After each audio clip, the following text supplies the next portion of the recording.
Te lembrar que, mesmo que seja no virtual, o culto é real. E Deus é real e Ele está aí com você. A Bíblia aqui no capítulo 5 do Evangelho de Marcos, nós vamos meditar aqui um pouquinho. Mas antes de ler a Bíblia, nós vamos orar a Deus. Você pode fechar os olhos aonde você está para nós orarmos ao Senhor? Querido Deus, nossa gratidão a Ti hoje, por estarmos aqui com um grupo de irmãos. Nós queríamos ter toda a nossa congregação reunida, mas o Senhor sabe por que 15, 16 pessoas estão aqui. O Senhor sabe por que nós estamos aqui, e nosso motivo é adorar e render graças ao Senhor, como os nossos amigos, nossos familiares que estão acompanhando pelo YouTube o culto de hoje. Senhor, nos colocamos em Tuas mãos, e agora no estudo da Tua Palavra, que o Senhor possa nos ajudar a entender, compreender a Palavra e também colocá-la em prática. Te peço no nome do Senhor Jesus. Amém. Amém. Não sei se já ouviu falar do navio Pelicano. Fique com a Bíblia aberta. Capítulo 5 do Evangelho de Marcos. O navio Pelicano é o navio mais indesejado do mundo. O navio Pelicano, ele é o navio que está vagando pelos 7 mares. Ele é indesejado no Sri Lanka, não o quer. As Filipinas também não o querem. Os portos do Japão não tem interesse nele. A China não quer saber desse navio ancorado ali. O nosso país também não. O Uruguai e toda a região da Argentina, ninguém quer saber nada desse navio. Por quê? Porque esse navio está vagando desde 1986. Esse navio está vagando. Esse navio é o mais indesejado do mundo. E o problema não é a tripulação. O problema não é o capitão do navio. O problema não são os impostos. Está tudo pago, está tudo certo. Qual que é o problema desse navio que o torna tão indesejado? Em 1986, houve uma grande onda de calor na Filadélfia, nos Estados Unidos. E por haver a grande onda de calor, o que acontece? Os lixeiros da cidade fizeram greve, os garis fizeram greve. Agora presta atenção no que aconteceu. Alguém falou assim: já que eles estão em greve, não querem recolher o lixo, nós vamos coletar o lixo e colocar num navio, queremos ganhar dinheiro com isso. Nós vamos lucrar com essa greve. E colocaram todo o lixo da cidade, após queimá-lo, transformaram em cinzas e colocaram dentro do navio. E mandaram para o mar. Só que acabou a greve e o navio continua rodando desde 1986. Lixo ninguém quer. Ninguém quer algo indesejável. Ninguém quer. Ninguém quer algo que atrapalhe, algo que grite, algo que faça barulho de madrugada. Estava conversando com um irmão da igreja esses dias atrás, mudou uns vizinhos do lado da casa dele que fazem barulho de madrugada. Ninguém quer, é indesejável demais, ninguém gosta. Ninguém gosta de algo que atrapalhe a vida. E há alguém aqui no capítulo 5 do livro do Evangelho de Marcos que ele é indesejado. Ele é chamado de endemoniado gadareno. E eu quero ler com você o verso 1 do capítulo 5 do Evangelho de Marcos. Como o navio Pelicano, ele é considerado o lixo da sociedade. Como o navio Pelicano, ele é indesejado, ele é excluído, ele foi excluído do lugar onde ele estava. E a Bíblia diz assim: entre mentes, chegaram à outra margem do mar, a terra dos Gadarenos ou Gerazenos. Ao desembarcar, logo veio dos sepulcros ao seu encontro, ao encontro de Jesus, um homem que estava possesso de um espírito imundo. A palavra de Deus diz assim: o qual vivia nos sepulcros e nem mesmo com cadeias, correntes, conseguiam prendê-lo. Porque, o verso 4, tendo sido muitas vezes preso com grilhões e cadeias, as cadeias foram quebradas por ele, e os grilhões despedaçados, e ninguém podia subjugá-lo. A Bíblia ainda diz assim no verso 5, andava sempre de noite e de dia, clamando por entre os sepulcros, pelos montes, ferindo-se com pedras. Até aí. Esse é chamado de endemoniado gadareno. A gente não sabe o nome dele na Bíblia. Nós não sabemos as origens dele. Mas Jesus chega na beira da praia desse lugar, de Gadara, as 10 cidades. É uma região da Jordânia hoje. São 10 cidades que compõem a Jordânia. Uma parte da Jordânia é chamado na Bíblia de Decápolis. Esse homem, ele, como diz a palavra, irmãos e amigos que estão aqui, esse homem, ele se cortava ele andava inquieto de dia e de noite, diz a palavra. Ele era um homem que era inquieto e ninguém podia dominá-lo. E essa é a característica que os judeus falavam assim, que era a característica de todo aquele que estava possuído. Uma mulher também poderia ficar possuída, um adolescente também, como a gente vê na Bíblia, um jovem também. Só que esse homem, ele está insano, ele está possuído pelo inimigo de Deus. Eu não sei, mas às vezes a gente como ser humano, nós fazemos escolhas, e as nossas escolhas são mais ou menos assim: vou fazer essa concessão, vou abrir essa porta, vou fazer isso, vou fazer aquilo. Eu faço a minha vontade, e quando eu faço a minha vontade, não é Deus que habita em mim, mas é o inimigo de Deus que habita em mim. Mas quando eu escolho fazer a vontade do céu, é Deus que habita em mim. Você está entendendo isso? Irmãos, ele fez concessões. Quais são as concessões modernas hoje? Vocês já pararam para pensar?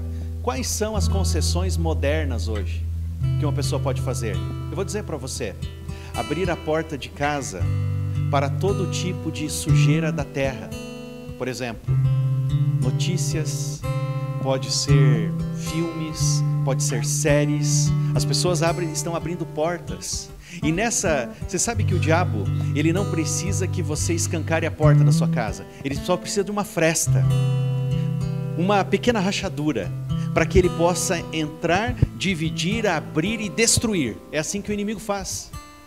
Porque Jesus falou sobre ele: o ladrão vem somente para roubar e destruir. E o inimigo de Deus, ele quer destruir a tua família, ele quer destruir você, e por isso ele tenta você nos teus pontos mais fracos, mais vulneráveis.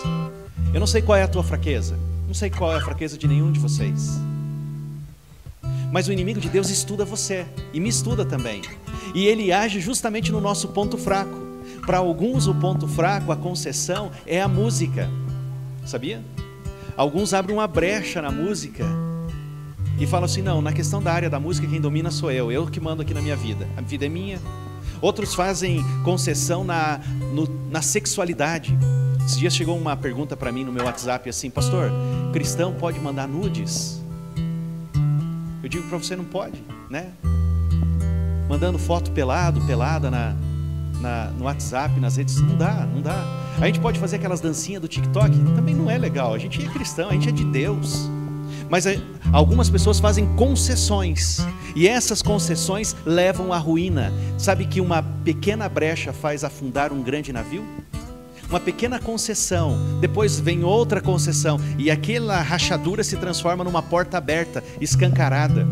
Esse rapaz da Bíblia, para ser dominado como ele estava sendo dominado, ele fez concessões. Alguns fazem concessões com relação à pornografia. Vou só assistir um videozinho, eu só vou acessar isso, só vou ver aquilo, ou recebi no WhatsApp, eu vou clicar aqui para ver. Você sabe que a pornografia é um tipo de dominação espiritual? Porque a pessoa não consegue se libertar da pornografia, ela fica oprimida pela pornografia. Talvez esse não foi o caso do rapaz, mas ele fez escolha, e esta escolha levou a uma dominação espiritual, de modo que ele não foi desejado pela sua família, porque ele foi expulso de casa. Ele não foi desejado no seu bairro, ele foi expulso do bairro. Ele não foi desejado na sua cidade, ele foi expulso da cidade. E agora ele mora nos sepulcros, ele mora onde estão os mortos, e ele anda se cortando, porque o inimigo faz com que ele se fira. É exatamente esta a real característica do inimigo de Deus. Ele quer que você se machuque. Na verdade, ele quer destruir você, ele quer matar com você, quer acabar com a sua vida. Aí a palavra de Deus diz assim, no verso 6, acompanhe comigo, Marcos 5, verso 6. Quando de longe viu Jesus, correu e o adorou. Quando de longe viu Jesus, correu e o adorou. Eu pergunto para você, Jesus desembarca na praia, perto de 10 quilômetros de mar, ele tinha navegado, ele estava dormindo num travesseiro. Você lembra disso, dessa história da Bíblia? A tempestade vem gigantesca, a tempestade vem avassaladora, há muitos ventos naquele lugar e formam grandes tempestades. E esse rapaz, diz a palavra de Deus, olhou para Jesus quando desembarcou na beira da praia e foi até Jesus. e o adorou. Eu pergunto para você, que está aqui na igreja aqui agora de manhã, você que está aqui, e você que está aí, pode participar e colocar nos comentários. Quem adorou Jesus? Foram os anjos maus que o possuíam? Ou foi o homem que o adorou? Quem o adorou? O que vocês acham, irmãos? O inimigo que adorou Jesus? Ou foi o homem que adorou Jesus? O homem. Foi o homem. Foi o homem que adorou Jesus. No livro Desejado de Todas as Nações, Ellen White fala assim que ele teve um flash de sanidade, uma gota de sanidade. Ele estava insano, sem sanidade. Mas quando ele olha Jesus, ele enxerga em Jesus a possibilidade de que Jesus poderia mudá-lo. Jesus poderia alterar a rota dele. Logo, ele estava aprisionado pelo diabo, ele estava oprimido pelo diabo. Só que ele queria ser liberto do diabo. Amém por isso? É exatamente isto com a vida de cada um de nós. Quando o homem tem um encontro com Jesus, ou olha Jesus mesmo à distância, a sanidade brilha no cérebro, há uma sinapse cerebral, o neurônio fala com o outro, e parece que há um pingo de luz, mesmo quando exista muita escuridão, muitas trevas, muita dor, muito sofrimento, e só tragédia na vida. Esse rapaz vê em Jesus e o adora. Ele não fala nada, ele não pronuncia uma palavra, mas aí que está a grandeza de Deus, né? Deus é capaz de ler o coração. E Deus, quando olha para você, Ele não vê aquilo que você é, mas Ele vê aquilo que você vai se tornar nas mãos dEle.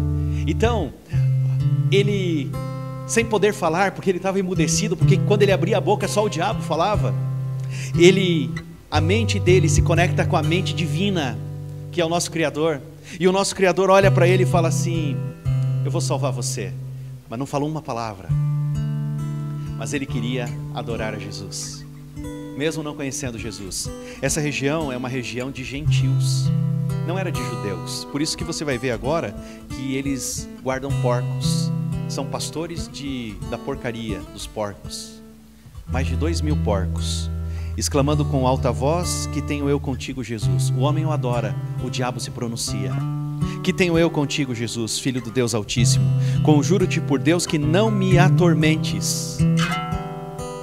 Ele estava falando assim: ei, aqui esse homem é minha propriedade, essa pessoa é minha, ele escolheu ser meu, e ele é meu, e eu não vou libertá-lo. E eu quero dizer para você, Jesus, Filho do Deus Altíssimo. Interessante, né? Porque o diabo sabe quem é Deus. Muitas pessoas falam que Jesus não é Deus, mas até o diabo sabe que Jesus é Deus, e Jesus é Deus, amém? Ele é Deus. E agora a Bíblia diz assim: conjuro-te por Deus que não me atormentes. Ele está falando assim: eu não quero ser atormentado agora, eu sei que eu vou sofrer no futuro, porque o diabo vai sofrer a consequência de ter desviado pessoas do céu. O fogo vai ser eterno nas suas consequências. O fogo vai ser eterno nas consequências. O diabo sabe que a consequência dele é a morte eterna. Só que ele sabe do tempo dele, e ele falou assim: peço que não me atormente. Aí o verso 8, Jesus disse: espírito imundo, saia desse homem. Por quê? Porque o homem veio, adorou. Porque o homem veio e se colocou nos pés de Jesus e falou assim: Senhor, só de olhar, eu quero que o Senhor entenda, me salva. E é esse olhar, irmãos, que nós precisamos espalhar. É reconhecer nas pessoas o olhar de Deus: me salva. E nós vamos estender a mão para salvar. Porque lá em Isaías 59, a Bíblia diz assim: a mão do Senhor não está encolhida para que não possa salvar. O ouvido do Senhor não está surdo para que não possa te ouvir. Deus não está surdo, Deus não está inerte. Deus sabe o que está acontecendo conosco. Embora alguns tenham dito assim: Deus não sabe o que se passa comigo. Deus sabe totalmente o que se passa com você. Aí o verso 9, Jesus pergunta: qual é o teu nome? Por que Jesus pergunta o nome do inimigo? Vou dizer por quê. Porque os rabinos da época de Jesus, e para os próprios discípulos, só consideravam uma libertação quando se sabia o nome da entidade que dominava a pessoa. Qual é o teu nome? Ele respondeu: Legião. A legião, ele estava fazendo uma referência à legião romana. Os romanos dominavam esta época. Lembra da estátua de Daniel, capítulo 2, perna de ferro? Era esse período. E a legião tinha 6.000 soldados, infantaria e ainda como como é que eu posso lembrar o nome aqui? Tinha a infantaria e tinha a cavalaria romana também. Legião, mais de 6.000 soldados eram compostos uma legião. E quando ele fala legião, Jesus já sabia, havia mais de um anjo mau dominando aquele homem, havia milhares deles dominando esse homem, e ainda ele fala, somos muitos. E aí o verso 10 diz assim, e rogou-lhes encarecidamente, que não os mandasse para fora do país. Sabe que o inimigo, ele tem posições estratégicas, né? Ele é um estrategista, ele vai à guerra e nós estamos em guerra. E se fosse aberta agora a cortina, não da tua sala, não do teu quarto aí, não aqui da igreja, mas do mundo espiritual, do mundo visível do invisível, nós íamos ver aqui dentro, inclusive da igreja e dentro da tua casa, anjos de Deus lutando e anjos do mal lutando, uns contra os outros, para que você não escolha Jesus, e os anjos de Deus para que você seja dominado pelo poder do céu, pela vontade de Deus. Legião é o meu nome, somos muitos, não me mande para fora do país. Então há uma geografia estratégica de dominação, pensa nisso. Ora, pastavam ali pelo monte, diz o verso 11, uma grande manada de porcos, e os espíritos imundos rogaram a Jesus, dizendo, manda-nos para os porcos, para que entremos neles. Estava andando aqui perto da cidade de Jacareí, no sentido ali, subindo Bandeira Branca, descendo ali para uma ponte, aí peguei um caminho à esquerda, onde tem um trilho de trem desativado, e eu estava andando por ali, de repente eu vi uma propriedade que tinha vários porcos, ali, região rural, né, o sítio ali, vários porcos, e eu fiquei olhando os porcos, e comecei a ouvir o grito de 2, 3 porcos ali, estavam gritando, gritam demais. Agora Jesus manda os espíritos maus para os porcos. Imagina a gritaria que foi. E Deus tem senso de humor, né? Porque os porcos não só gritam e correm desesperadamente em direção a um precipício.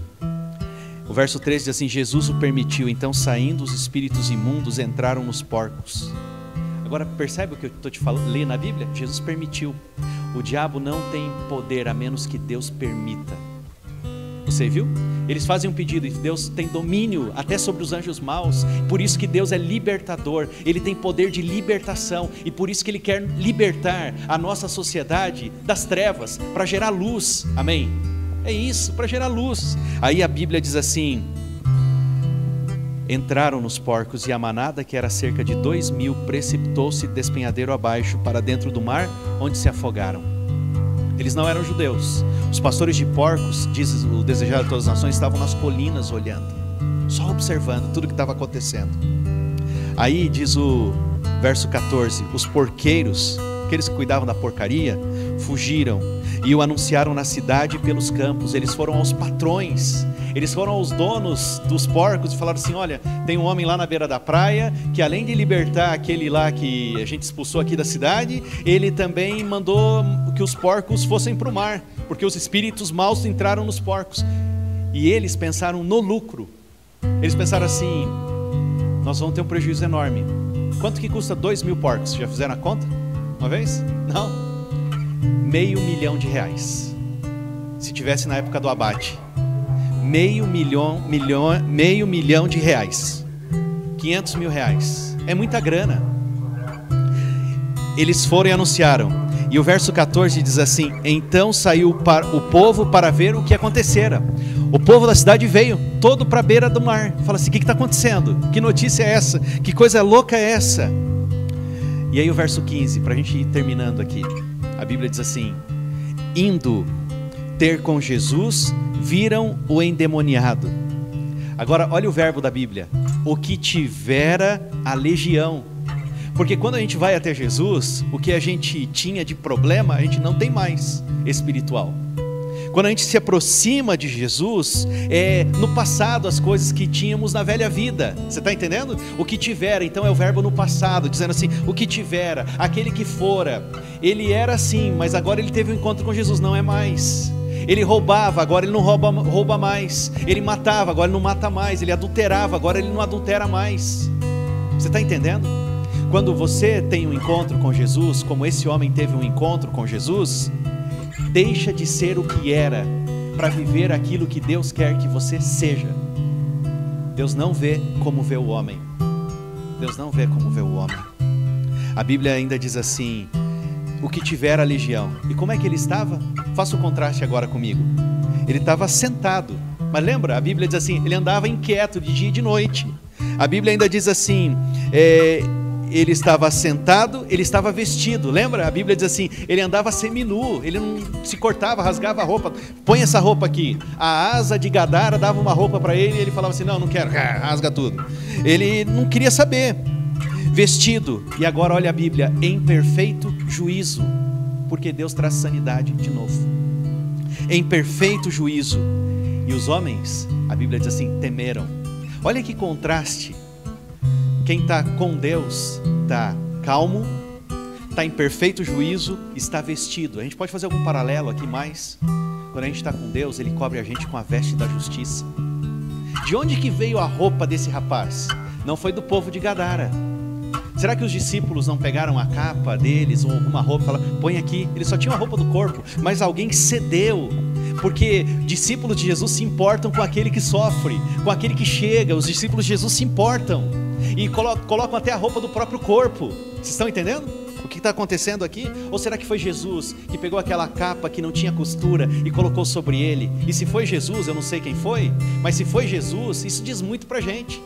Porque Deus sempre cobre a nossa injustiça com o seu manto de justiça. Que Ele cubra você nessa manhã. E aí, o verso 17 é o verso triste que eu termino aqui. Então eles dizem assim, então rogaram, e entraram a rogar-lhe, que se retirasse da terra deles. Olha o que Jesus está ali, ó. Ele fez um bem para aquele homem. Eles não podiam com ele, Jesus pôde com ele.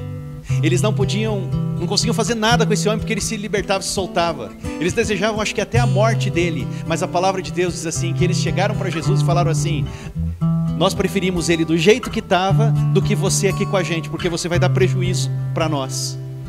E aí a Bíblia diz assim, que Jesus ouviu o que eles falaram, e falou assim, tá bom, eu vou embora. Jesus vai embora, ele entra no barco, diz a Bíblia aqui na sequência, ele entra no barco. Ao entrar Jesus no barco, verso 18, suplicava o que fora endemoniado, que o deixasse estar com ele. Ele falou assim, Jesus, eu tive um encontro contigo, me deixa aí como teu discípulo atravessar o mar de volta, para eu te ouvir, para eu estar perto de você, eu quero estar perto de você. Aí a Bíblia diz assim, olha o que Jesus falou, Jesus, porém, não lhe permitiu, mas ordenou-lhe, vai para a tua casa, isso é, vai para o teu país, vai para o teu estado, vai para o teu bairro, vai para os teus colegas, anuncia-lhes tudo o que o Senhor te fez, como teve compaixão de ti, ponto. O verso 20, então ele foi. Quem se encontra com Jesus, além de ser revestido pela graça de Deus, pelo poder de Deus, quem tem um encontro com Jesus, obedece a palavra dele. Quem tem um encontro com Jesus obedece. Só que o povo falou assim, vai embora daqui. Jesus foi. Acredita que Jesus atravessou um mar, 10 quilômetros de barco, enfrentou uma tempestade, estava dormindo, acalmou a tempestade, desembarca na beira da praia, o sol está nascendo ali, naqueles amanheceres lindos na beira do mar. O homem vem, tem toda essa confrontação que eu falei para você. Só que a hora que tem todo esse momento, a Bíblia diz assim, eles olham e falam, volta. Jesus foi lá para salvar esse homem. E Jesus agora vem até você para salvar só você. Não faça mais concessões. Peça para Deus fechar as aberturas que você teve, para que o inimigo não domine sobre você. Pede para Deus assim, Senhor, não deixa o diabo habitar na minha casa. Não deixa o diabo habitar na minha vida. Senhor, se ele habitar na minha vida, ele vai querer me matar, vai querer destruir a minha família, a minha mulher, os meus filhos. Senhor, se eu fizer uma concessão pela bebida, ou pelo roubo, ou por isso, ou por aquilo, o diabo vai me matar. Não deixa, Senhor. Aí Jesus olha para você e sorri, porque Deus sorri, né? E vai falar assim, minha graça te basta, meu poder se aperfeiçoa na tua fraqueza. Diga um amém aí. Aí a Bíblia diz assim, eles pediram para que ele fosse embora. Ele foi embora. O outro menino ali obedece a Jesus. Vai embora, vou. Só que no Evangelho, Jesus sempre fala assim, curei você, leproso, não fala para ninguém. Eu libertei você, não fala para ninguém. Você voltou a ver, não fala para ninguém. Mas nesse momento Jesus fala assim, vai lá e fala. Vai lá e fala. Aí ele volta para os seus. Alguns capítulos depois na Bíblia, se você ler o Evangelho de Marcos, leia hoje à tarde, sabe o que vai acontecer? Jesus volta para as 10 cidades, e ele volta a Gadara. Só que em vez das pessoas agora mandá-lo embora, elas o recebem, diz a palavra de Deus. Em vez de falar assim, vai embora, eles falam assim, vem aqui Jesus. E trazem os doentes, trazem os endemoniados, os enfermos, todos para serem restaurados por Jesus. Por quê? Porque aquele gadareno foi e contou o que Jesus fez na vida dele. Hoje, sábado de manhã, para a gente encerrar o culto aqui, antes de ouvirmos uma linda música, tem 2 caminhos hoje aqui, ó. Primeiro, pedir para Jesus ir embora da sua vida. Esse é o primeiro caminho. Você pode falar, Jesus vai embora, ele vai respeitar você, porque Jesus não é igual ao diabo, o diabo não te respeita, Jesus te respeita. Vai embora daqui. Ou você pode falar assim, Jesus, fica aqui na minha casa, fica comigo, habita na minha vida, tira toda a escuridão, todo o mal, toda a dor da minha vida, tira. Aí Jesus vai falar para você, eu estou aqui com você, e eu vou estar com você todos os dias, até o fim dos séculos, porque o nosso Deus não mudou, Ele é vivo, forte e poderoso, amém?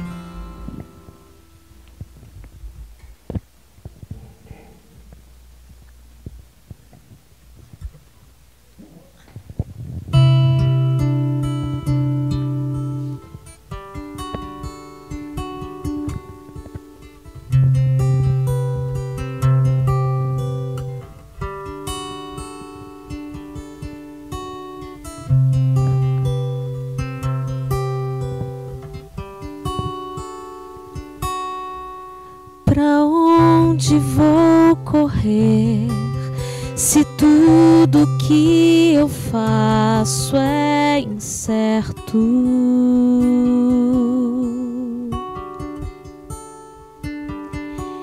Sem ver um palmo à frente, é difícil me sentir seguro.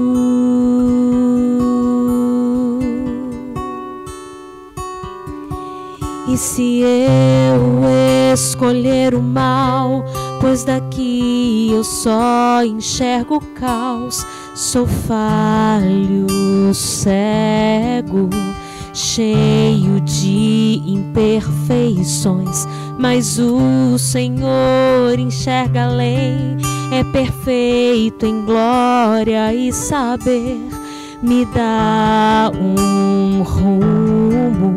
Em meio à indecisão, entrego os meus caminhos ao Senhor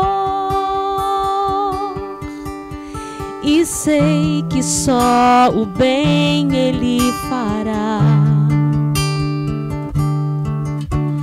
Vou descansar, pois só Ele enxerga a ordem nesse caos. Só Ele vê o começo e o final. Vou confiar.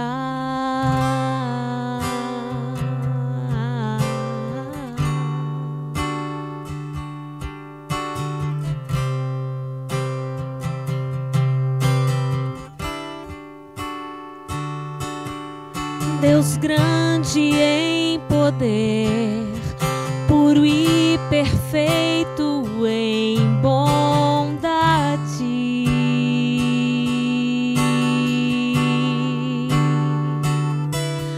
Com tua destra nos sustentas, mantém toda a realidade.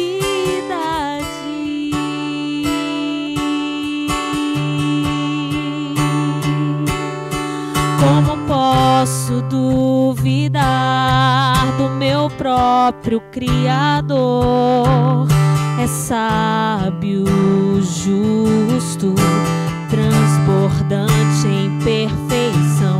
Só o Senhor enxerga além e me direciona para o bem.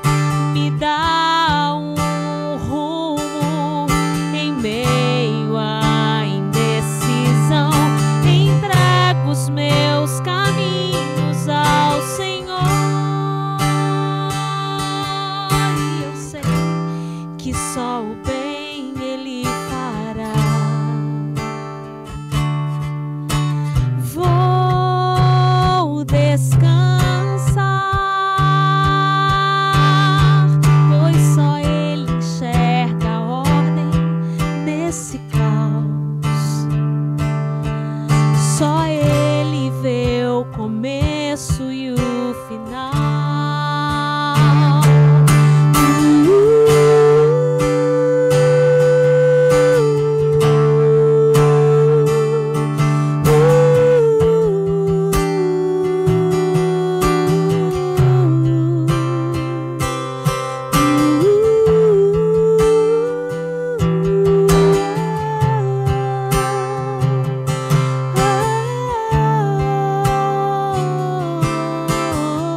sei que só o bem Ele fará.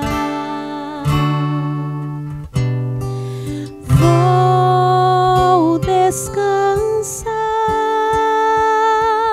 pois só Ele enxerga a ordem nesse caos. Só Ele vê o começo e o final. Vou confiar.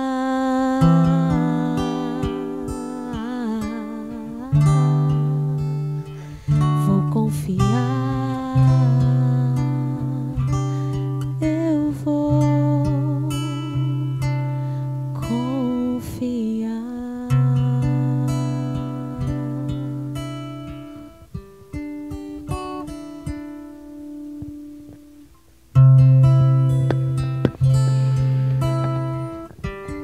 Amém, né? Obrigado ao Felipe, a Débora e a todos vocês que acompanharam o culto. Eu quero convidar você agora para ficar em pé, todos. Aqui, aí em casa, aonde você estiver agora, fique em pé. Vou orar por você, pela sua família, e vou levantar as mãos para abençoar você e a sua casa. Querido Deus, obrigado, Senhor, porque o Senhor consegue ver a ordem no meio do caos da vida. Obrigado porque o Senhor é o Deus vivo, Deus forte, Senhor. Obrigado porque o Senhor não está longe de nós. Obrigado porque o Senhor está bem pertinho do teu povo, Senhor. Justamente nesses momentos que antecedem a tua vinda. Obrigado porque o Senhor vem em nossa geração. Senhor, se alguém aqui fazendo concessões, se alguém aqui se sentindo indesejável, Senhor, se alguém aqui que não está tendo descanso nem físico nem mental de dia e de noite, se alguém aqui, Senhor Deus, se cortando para extinguir, tentar neutralizar uma dor e tem aumentado a dor. Se tem alguém aqui, Senhor Deus, que não tem nada de descanso a ponto de falar assim, eu quero tirar a minha vida. Se alguém aqui dominado, Senhor Deus, pelo inimigo do Senhor, liberta pelo teu poder, porque o Senhor é poderoso e nós confiamos no teu poder. Nós estamos aqui, Senhor Deus, nessa fase de transição, não só da pandemia, mas também da nosso grupo do Jardim Emília para a Igreja Nova. Nos dá paciência, sabedoria e cada vez mais amor uns pelos outros e amor pelo Senhor.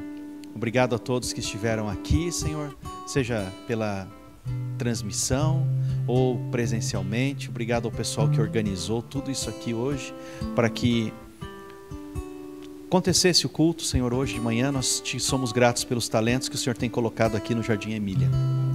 Agora eu levanto a minha mão como servo do Senhor, como ministro do Senhor, e peço que o Senhor levante o teu rosto sobre nós, tenha misericórdia de nós e nos dê a tua paz.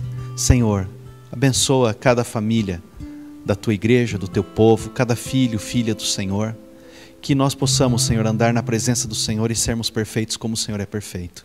E que a graça de Jesus, o amor de Deus o Pai e a comunhão do Santo Espírito esteja conosco hoje e para sempre. Amém. Amanhã a gente vai colocar o link para o culto da noite, na quarta-feira também. Que Deus te abençoe. Um bom sábado na presença de Deus. Amém.